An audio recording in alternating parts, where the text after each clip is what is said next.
Salut à toutes et à tous, ici les Robins des Villes, l'asso qui fait de l'éducation populaire à la ville.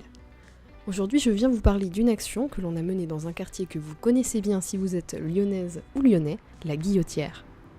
Combien d'entre nous traversent la place Gabriel-Péri pour prendre le métro et le tram sans jamais prendre le temps de l'observer?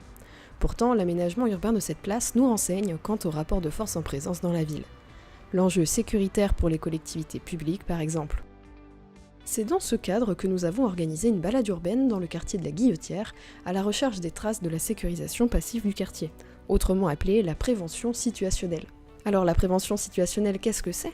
Elle apparaît aux États-Unis dans les années 1960 et c'est le fait d'utiliser l'architecture et l'urbanisme pour anticiper les risques pouvant advenir dans l'espace public. Concrètement, ça veut dire par exemple poser des barrières pour lutter contre le squat de certains lieux par les SDF, faire couler un filet d'eau sur des marches pour y empêcher les gens de s'y arrêter, ou d'éviter les renfoncements dans l'architecture pour faciliter la surveillance. L'idée pour les villes, c'est de réfléchir en amont à l'intégration de la sécurité dans les opérations d'urbanisme et donc de modifier l'espace urbain dans une visée sécuritaire qui, dans les faits, se trouve excluante pour certains types de populations, comme les sans-domicile fixe, les travailleuses du sexe, les consommateurs de drogue, les populations issues de l'immigration, qu'une telle politique urbaine cherche à dissimuler, à déplacer hors de l'espace public. De marcher à la sauvette, il y a des gens qui font le ramadan dans l'espace extérieur et en fait ça devient presque un salon à ciel ouvert.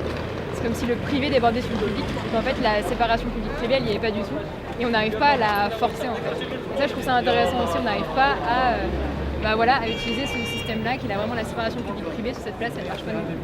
C'est ça qui fait qu'elle a une ambiance particulière. Et elle a une ambiance particulière aussi parce qu'elle est liée à la culture de rue, aussi des populations maghrébines avec cette espace public très forte. Lors de cette balade urbaine, nous avons pris le temps de nous arrêter et d'observer ces lieux. Et nous avons mis en commun sur une carte collaborative à la fois les dispositifs mis en place, l'absence de bancs, la présence de caméras de surveillance, le mobilier anti-SDF, mais aussi nos ressentis sur ces espaces.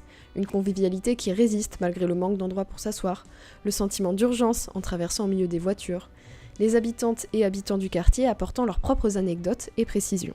La chose qu'on pourrait remarquer sur une place, c'est que c'est une place de transit et en fait il y a un fort flux, la rue Grande Guillotière et la rue Paul Bert, qui sont des pénétrantes en voiture dans le centre de Lyon, et la Gambetta qui est au contraire une évacuation.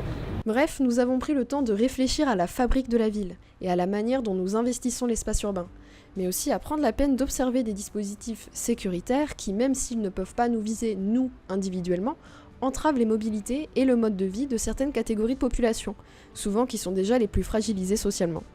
Si jamais ces enjeux vous questionnent, vous intriguent, vous intéressent, n'oubliez pas de nous suivre sur les réseaux sociaux et de partager autour de vous, car fin juin nous organisons un grand événement intitulé La ville inhospitalière, justement pour réfléchir à cette ambivalence de l'espace urbain. À très vite en ville.